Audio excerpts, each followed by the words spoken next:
오늘 우리 예배 공동체에게 주시는 하나님의 말씀 같이 공독합니다. 로마서 11장 1절로 12절에 있는 말씀, 우리 한 말씀씩 같이 교독하도록 하겠습니다.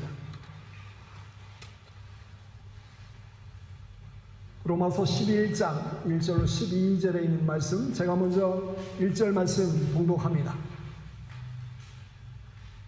그러므로 내가 말하노니 하나님이 자기 백성을 버리셨느냐? 그럴 수 없느니라. 나도 이스라엘인이요 아브라함의 씨에서 난 자요 베냐민 지파라. 하나님이 명예하신 자기 백성을 버리지 아니하셨나니 너희가 성령이 엘리야를 버리던 바라는 것을 알지 못하느냐?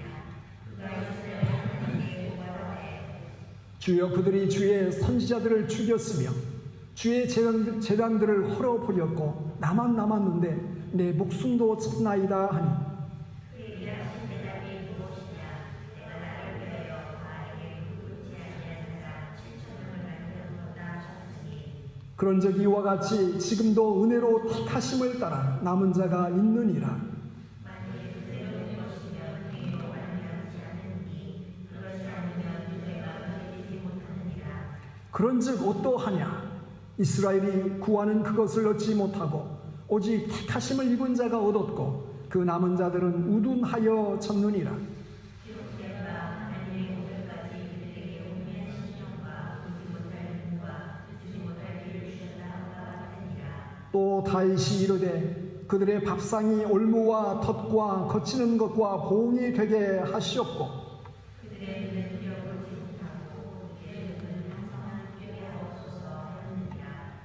그러므로 내가 말하노니 그들이 넘어지기까지 실족하였느냐? 그럴 수 없느니라.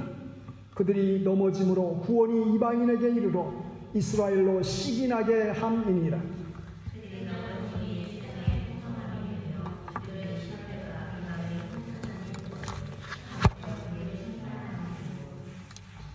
아멘. 12절 말씀까지 보았습니다.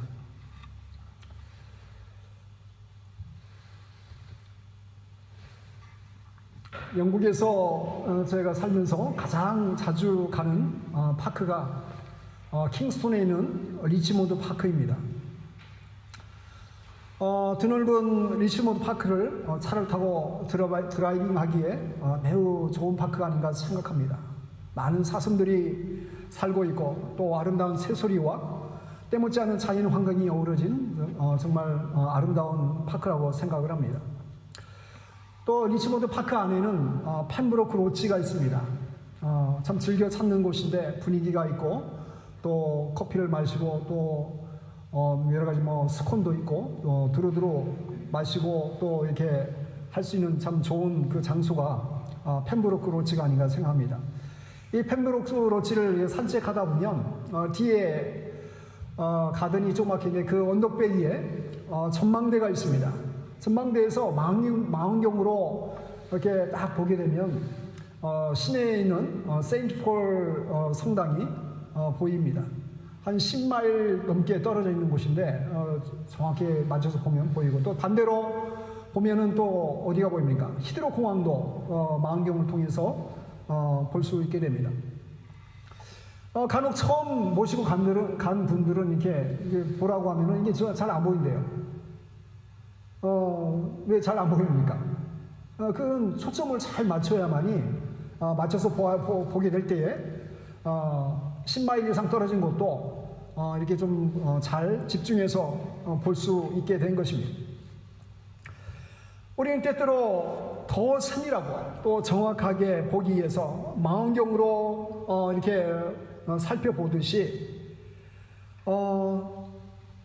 우리가 하나님의 은혜를 생각하고 또 마지막 시대를 살아가면서 하나님의 뜻이 무엇인지를 또 때로는 이렇게 망원경을 통해서 보는 그런 지혜가 필요하다고 생각을 합니다. 예수님은 구원받은 하나님의 백성들에게 지상대 사명을 우리에게 맡겨주셨습니다. 그래서 그레이트 커미션이라고 불리는데 그 말씀이 어디 나옵니까?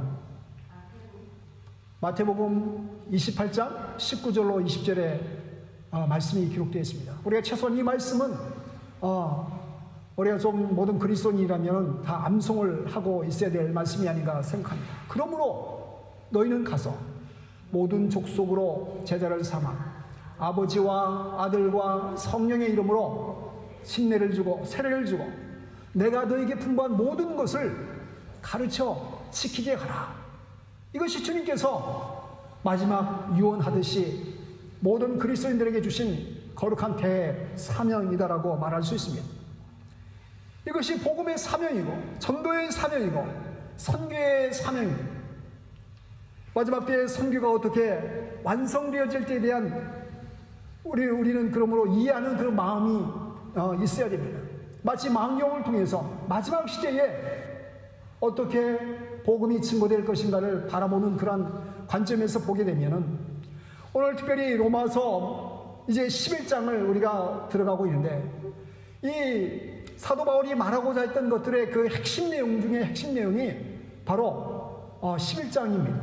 왜냐하면 12장부터 마지막 16장까지는 그러면 믿음의 백성들이 어떻게 실천적인 삶을 살아야 할지에 대해서 12장부터 마지막까지는 말씀하고 있습니다.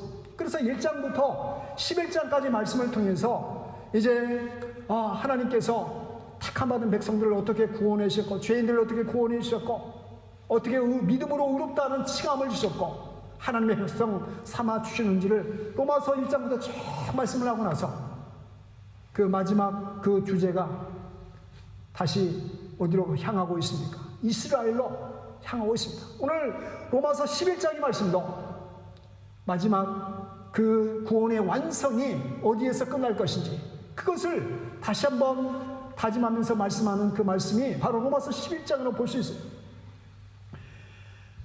여러분, 마지막 때가 되면 가장 두드러진 현상 중에 하나가 바로 유대인들이 이스라엘 백성들이 구원의 길로 나올 것이다 라는 것입니다. 여러분, 우리가 알고 있는 대로 이스라엘 유대인들은 어떻습니까? 2000년 동안 나라 없는 서름을 겪은 대표적인 민족 중에 하나가 바로 유대인들 이스라엘입니다. 역사상 가장 많은 어려움을 당하고 고통을 당한 민족을 꼽으라면 그 또한 유대인들입니다. 이스라엘 백성들입니다. 우리나라도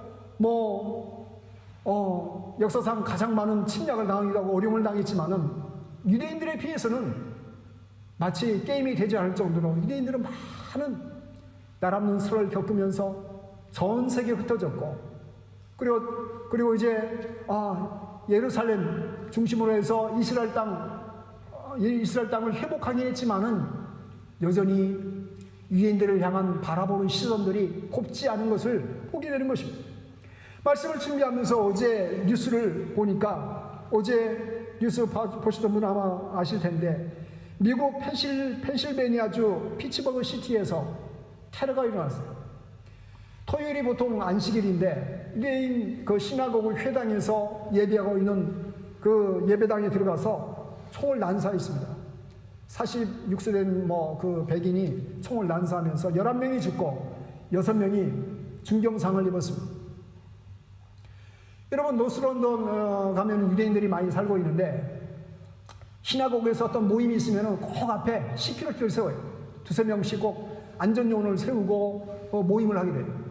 왜냐하면 많은 테러와 많은 그런 안 좋은 일들을 당하기 때문에요. 여러분,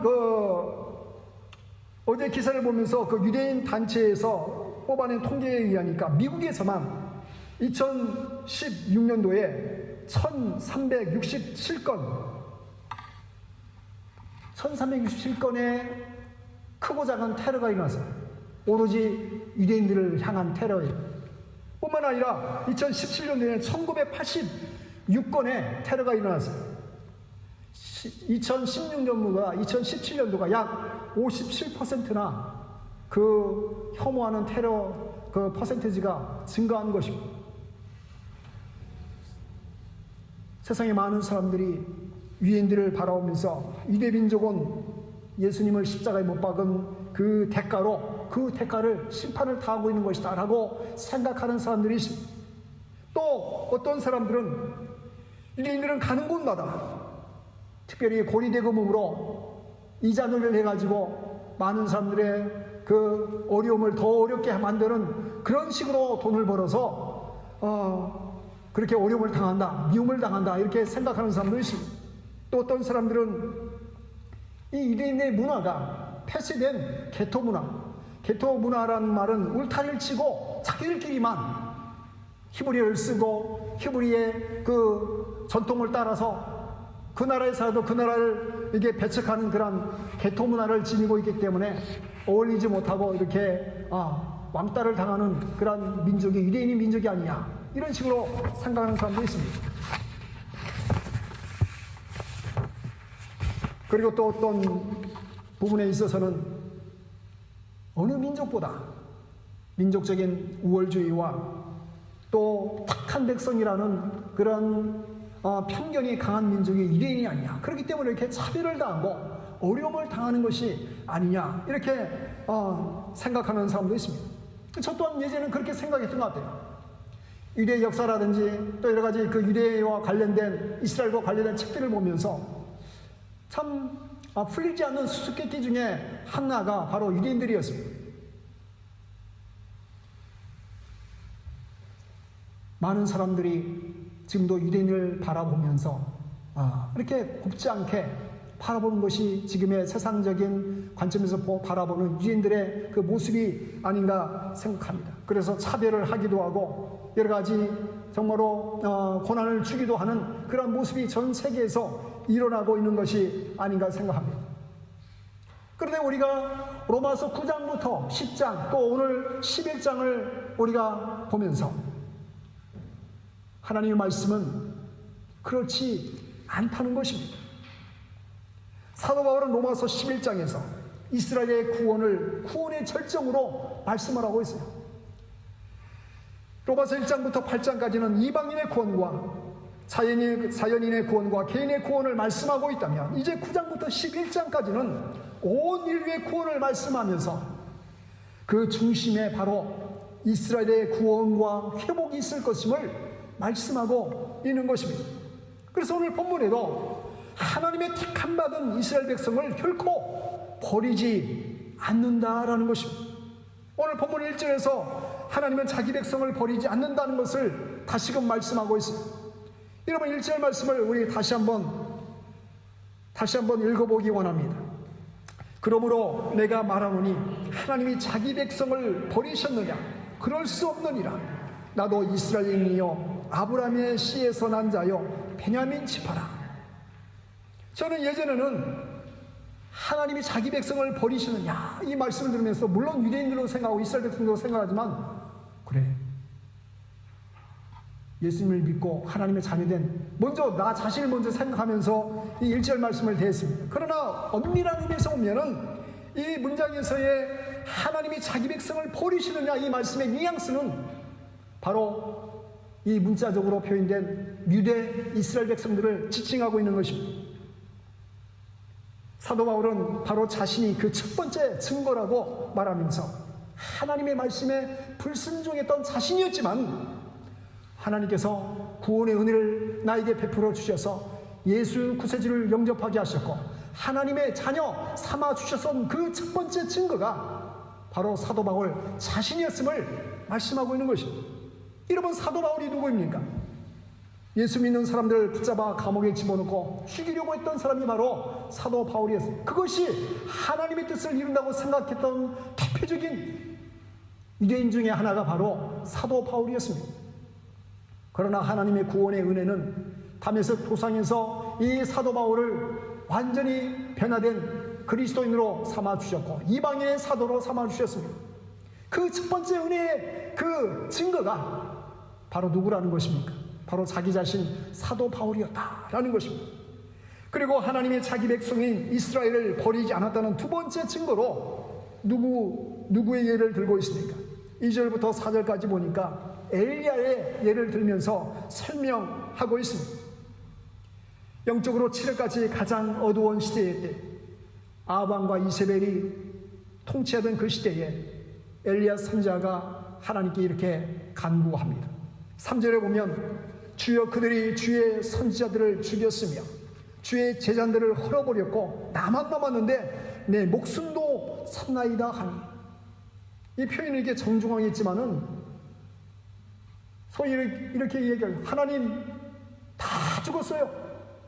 주변의 선지자, 예언자, 하나님의 백성대로 믿음대로 살았던 사람들은, 하나님을 예배하는 사람은 다 죽였습니다. 이제 나만 남았는데 내 목숨도 죽이려고 나를 지금 찾고 있습니다. 그것이 엘리야의 지금 하나님께 간구하는 간구의 내용입니다. 사방을 둘러보아도 하나님을 의지하고 하나님을 소망하는 사람이라고는 눈 씻고 찾아봐도 찾아볼 수 없습니다. 이때 하나님께서 엘리야에게 주신 대답이 무엇이었습니까? 우리 4절 말씀 같이 봉독합니다. 그에게 하신 대답이 무엇이냐? 내가 나를 위하여 바알에게 무릎을 꿇지 아니한 사람 7,000명을 남겨뒀다 하셨으니, 나만 남은 줄 알았는데, 나만 살아남은 줄 알았는데 바알에게 무릎 꿇지 않고 믿음의 순결을 지키고 하나님을 예배하는, 무릎 꿇지 않은, 바알에게 무릎 꿇지 아니한 7,000명의 순결한 백성들을 하나님께서 지키고 계셨다라고 하나님은 말씀하고 있습니다. 이어진 5절에 이렇게 말하면, 그런즉 이와 같이 지금도 은혜로 택하심을 따라 누가 있느니라? 남은 자가 있느니라. 남은 자가 있느니라. 7,000명의 남은 자를 하나님이 남겨두셨듯이 오늘날 은혜의 시대에도 하나님의 뜻을 순종하고 깨어있는 남은 자가 있다는 것을 지금 말씀하고 있는 것입니다. 여러분, 이 남은 자의 그 관점은 매우 중요한 것이에요.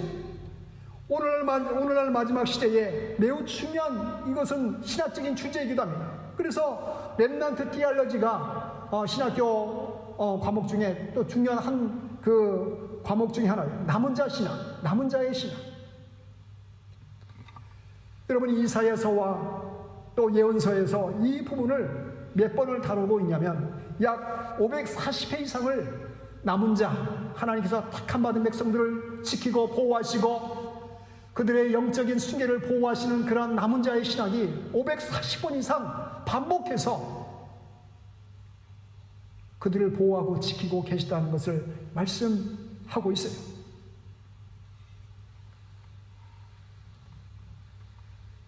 하나님의 택함 받은 이스라엘 백성들이 복음에 불순종하게 되자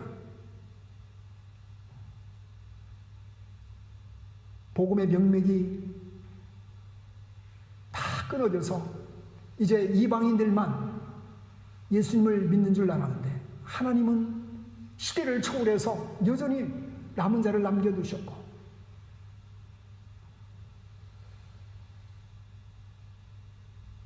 오늘도 복음이 제대로 증거되지 않은 곳에 남은 자들이 있어서 그들이 기도와 그들의 간구를 통해서 하나님의 놀라운 구원의 역사가 계속해서 이루어져 가고 있음을 하나님은 말씀하고 있는 것입니다.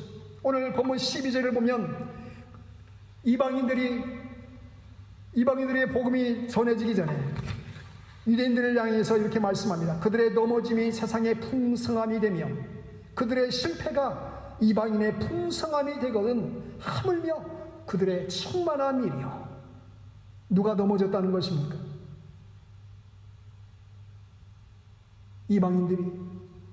이방인들에게 복음이 증거되기 전에 유대인들이 그 복음 앞에 복음을 받아들이지 않고 불순종하게 될 때에 그 복음이 어디로 패스가 됐다는 것입니까? 이방인들에게 패스가 되었다. 그들의 넘어짐이 세상의 풍성함이 되었다.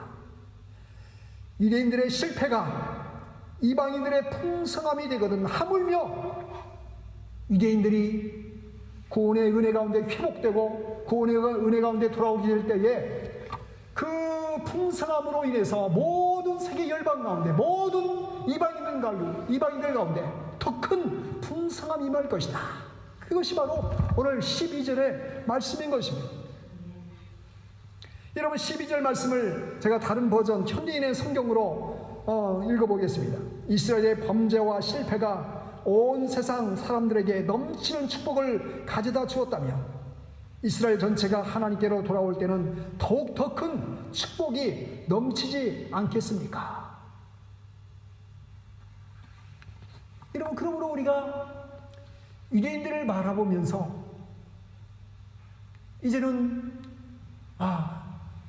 예전에 편견된 그 시각으로만 우리가 생각을 멈춰서는 결코 안 된다라는 것을 오늘 로마서 11장 말씀을 통해서 보게 되는 것입니다.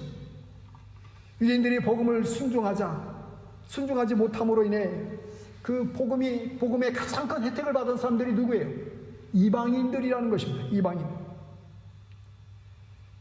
유대인들이 복음을 거절하고 불순종함으로 인해서 가장 큰 은혜의 그 혜택을 입은 사람은 바로 이방인인 저와 여러분들이고 우리 민족입니다. 조선시대에 구한 말에 우리나라의 복음을 증거하기 위해서 찾아왔던 많은 선교사님들 못하러 왔겠습니까? 바로 생명의 그 구원의 은혜를 베풀기 위해서 수많은 선교사들이 찾아와 목숨을 내어놓고 복음을 증거해 주었는데, 그런데 그 근본적인 축복의 통로를 열어준 그 사람들이 바로 유대인들이었다는 것이에요. 그들이 복음을 배척하고 또 많은 환난과 어려움을 겪으면서 인내의 시간을 감당해 오면서 그 축복이 바로 이방인들에게 마음껏 흘러가는 그런 기회가 되었다는 것을 오늘 로마서 11장은 말씀해 주고 있습니다. 그래서 12절에 보면 마지막 하반절에 하물며 저희의 충만함이요, 하물며 만일 유대인들에게 더 큰 하나님의 은혜와 더 큰 회복의 은혜가 다시금 흘러 넘치게 되면 그 은혜만큼이나 이방인들에게도 놀라운 하나님의 구원의 역사가, 회복의 역사가 임할 것을 지금 말씀하고 있는 것입니다. 사랑하는 성도 여러분, 하나님은 이스라엘을 버리지 않으셨습니다. 마찬가지로 우리들도 이스라엘을 바라보며 이스라엘의 구원의 회복과 구원의 은혜가 임할 것을 믿음을 갖고 소망하는 마음으로 이스라엘을 바라봐야 한다는 것입니다. 그러므로 우리가 이스라엘을 바라보고 이스라엘의 회복을 위해서 기도해야 합니다. 왜냐하면 그것이 바로 하나님이 원하시는 것이기 때문입니다. 사도 바울은 이스라엘 백성들이 왜 예수 그리스도를 받아들이지 못했는지를 오늘 8절 말씀에 보니까 그 힌트를 우리에게 주고 있습니다. 여러분, 8절 말씀을 같이 한번 읽어보기 원합니다. 기록된 바 하나님이 오늘까지 그들에게 혼미한 심령과 보지 못할 눈과 듣지 못할 귀를 주셨다함과 같으니라. 여러분, 다윗의 기록을 인용하면서 왜 이스라엘이 예수 그리스도를 받아들이지 못했는지를 부연 설명을 하고 있는 것입니다. 첫 번째 이유가 무엇입니까? 그들이 혼미한 정신 때문이었다. 정신이 없는 거예요, 아직도. 그리고 봐도 보지 못하는 것입니다. 세 번째 이유는 바로 듣지 못하는 귀 때문이었다. 봐도 보이지 않고 그 생명의 말씀이 들려줘도 그 말씀을 듣지 못하고 혼미한 정신으로 인해서 사리 분별을 하지 못하는 그러한 상황 가운데 유대인들이 처해 있었다. 그러므로 인해서 그들이 복음을 들어도 복음에 반응하지 못했다라는 것입니다. 그런데요, 점차 이스라엘이 복음의 귀를 기울이고 있다는 사실입니다. 은혜의 택하심을 따라 하나님의 백성이 지금 점차 늘어나고 있다는 사실입니다. 여러분, 유대인으로서 크리스찬이 된 사람을 뭐라고 부릅니까? 메시아닉 주라고 이렇게 불려집니다. 메시아닉 주.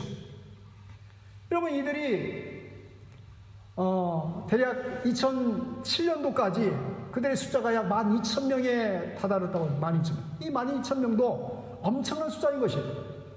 왜냐하면 그 이전 거의 몇십 년 전까지만 해도 거의 흔적을 찾아볼 수 없는 그런 퍼센테이지, 그 숫자였어요. 그러나 12,000명까지 늘어났어요. 그러나 지금은 거의 한 2만 명이 넘어서고 있습니다. 유대인이 예수님을 영접한다는 것, 그 사이에서는 거의 사형 선고나 다름없을 정도로 거의 왕따를 당하고 사회적인 매장을 당할 가능성이 많은 환난을 당하고 어려움을 당하는 그 상황 가운데서도 지금 이스라엘 땅에서만 2만 명이 넘는 메시아닉 주들이 예배를 드리면서 이스라엘의 회복을 위해서 그들이 남은 자의 그 사명을 감당하면서 지금 기도하고 또 복음을 전하려는 그런 깨어있는 이스라엘 그런 그리스도인들이 있다는 것을 우리는 기억할 필요가 있습니다. 하나님은 아브라함 때에 엘리야 혼자밖에 하나님을 믿고 하나님을 예배하는 사람이 없는 줄 알았지만 그러나 하나님은 엘리야가 모르는 7,000명의 남은 자를 남겨두었습니다. 그리고 그들을 통해서 하나님의 택함받은 백성들을 하나님께서 이렇게 지키시고 보호하신다는 그 칭표로서 그들을 보호하셨습니다. 우리는 예수님의 지상명령에 순종하기에 반드시 민족과 열방을 품고 기도해야 됩니다. 우리가 열방을 품고 기도하며 선교의 사명을 감당하는 그리스도인으로서 살아가야 하듯이 마찬가지로 우리는 또 이스라엘의 회복과 구원의 은혜를 위해서 이스라엘을 품어야 됩니다. 이스라엘도 바라보아야 됩니다. 이스라엘이 회복되고 복음이 증거될 때가 왜냐하면 점점점 다가오고 있고 그리고 마지막 시대의 가장 분명한 징표 중에 하나가 바로 복음 가운데 외면하고 복음 가운데 그 은혜를 받아들이지 않았던 그 유대인들이 회복되는 그 시기가 마지막 구원의 마지막 때가 점점점 무르익어 간다는 사실을 이 사건들을 바라보면서 우리는 인식을 해야 되는 것입니다. 그러므로 우리는 본문의 말씀을 통해서 남은 자에 대한 그 인식을 다시 한번 가져야 될 줄 믿습니다. 남은 자가 누구입니까? 먼저 남은 자는 그 숫자가 결코 많지 않았다는 사실입니다. 엘리야 당시에 바르게 무릎을 꿇지 않은 경건한 성도가 몇 명이라고 했어요? 7,000명이었다. 7,000명. 이 인구는 이스라엘 전체의 숫자에 비하면 몇 퍼센트 되지 않는 숫자입니다. 그리고 7,000명이 한 텐트 안에 한 장소에 다 머물러서 있었을까요? 아마 그 당시에 살벌한 분위기 가운데 다 뿔뿔이 흩어져서 어디 있는지도 서로 연락도 하기 어려운 그런 많은 핍박을 당하고 혼란을 당하는 그 시대였을 것입니다. 이스라엘 백성들은 70년 동안 포로로 끌려가서 포로 생활을 했습니다. 그러나 돌아올 때는 남은 자의 그 사명을 갖고 돌아온 사람들은 바로 42,360명밖에 되지 않았다고 느헤미야 7장은 기록하고 있습니다. 이 소수의 숫자들입니다.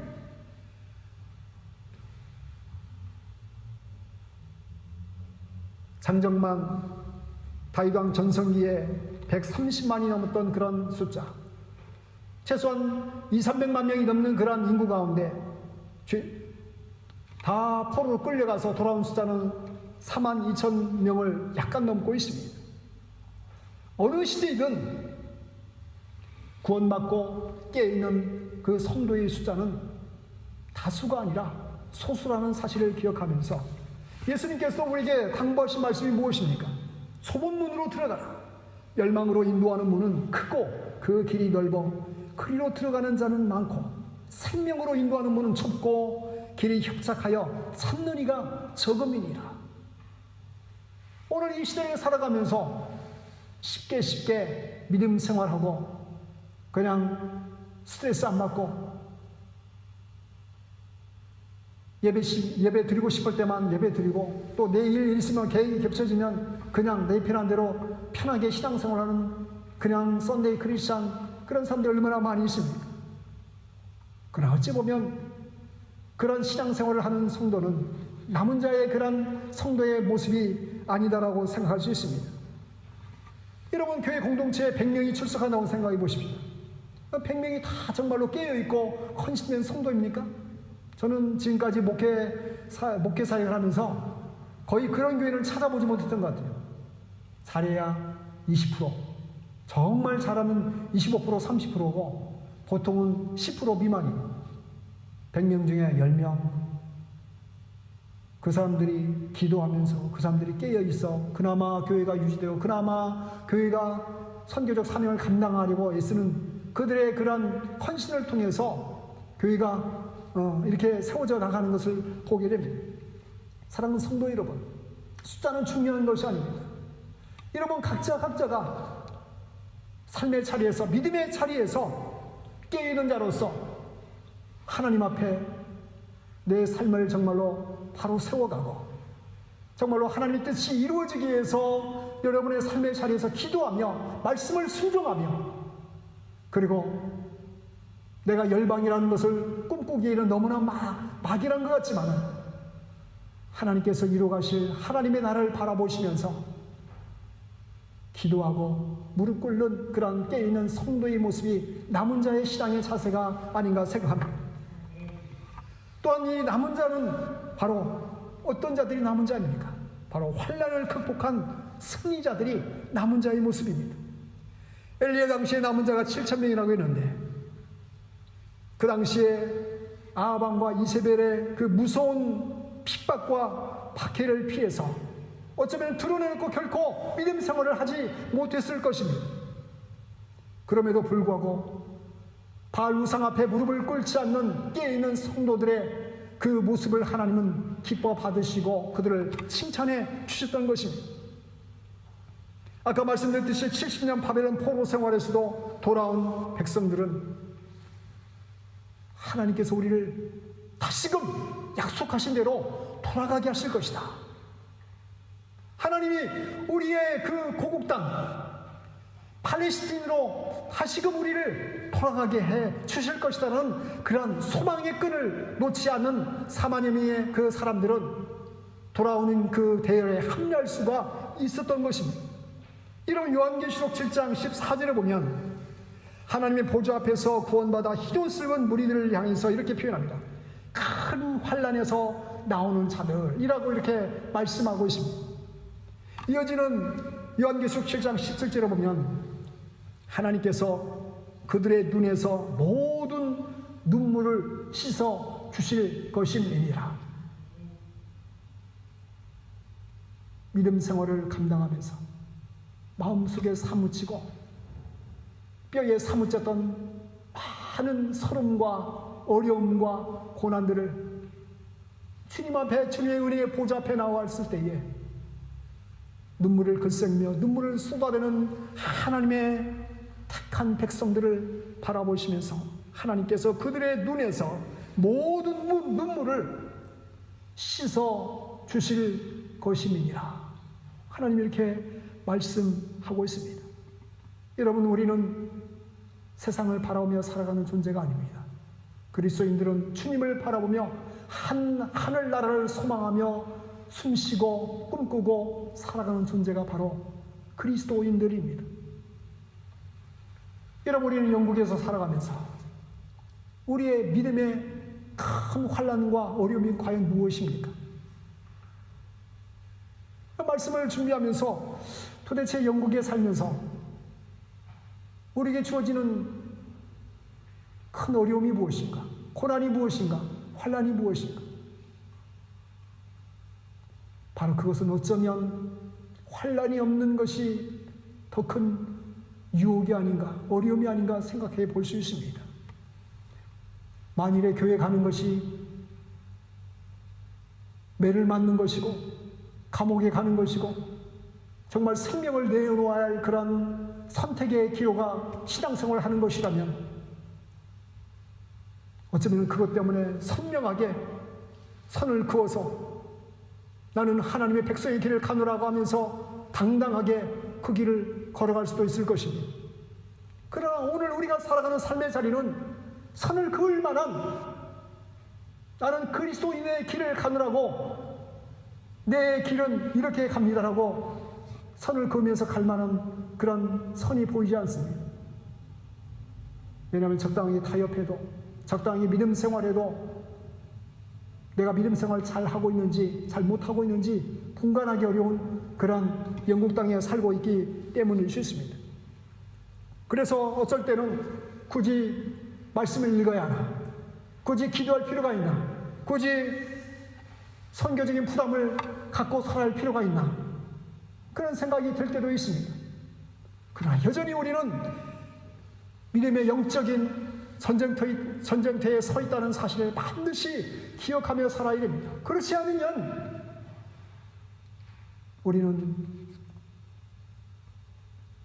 우리를 무너뜨리는 사단의 올무가 되고 사단의 밥이 되는 그런 영적인 패배자가 될 수밖에 없기 때문입니다.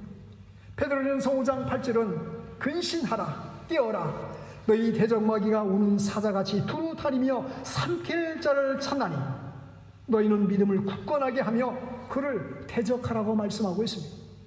근신하라, 깨어라. 삼킴을 당하지 아니하려거든 근신하는 자가, 깨어있는 자가 되라고 말씀하는 것입니다. 사랑하는 성도 여러분, 하루하루 주의 말씀을 붙드시기 원합니다. 주의 약속의 말씀을 붙들고 기도하는 성도가 되기 원합니다. 그리고 오늘 이 말씀처럼 이스라엘을 축복하며 이스라엘 회복을 위해서 기도하시고 열방을 품고 열방의 회복을 위해서 기도하시면서 그 열방을 품는 그 과정 가운데 제가 그러면 하나님 무엇을 어떻게 내 삶의 자리에서 하루하루 감당하며 하나님 기뻐하는 삶을 살아야 되겠습니까? 깨어있는 남은 자의 그런 사명을 감당해 나가는 믿음의 축복된 백성들이 되시기를 간절히 주의 이름으로 축원을 드립니다. 오늘 이 시간 이 말씀 생각하면서 정말 깨어있기 원합니다. 정말 근신하기 원합니다. 정말 복음의 사명을 감당하는 믿음의 백성의 삶의 자리를 살아가기 원합니다. 그런 마음으로 우리 자신을 바라보며 한 3분 정도 하나님 앞에 헌신의 결단의 기도를 드리도록 하겠습니다. 같이 기도하십니다.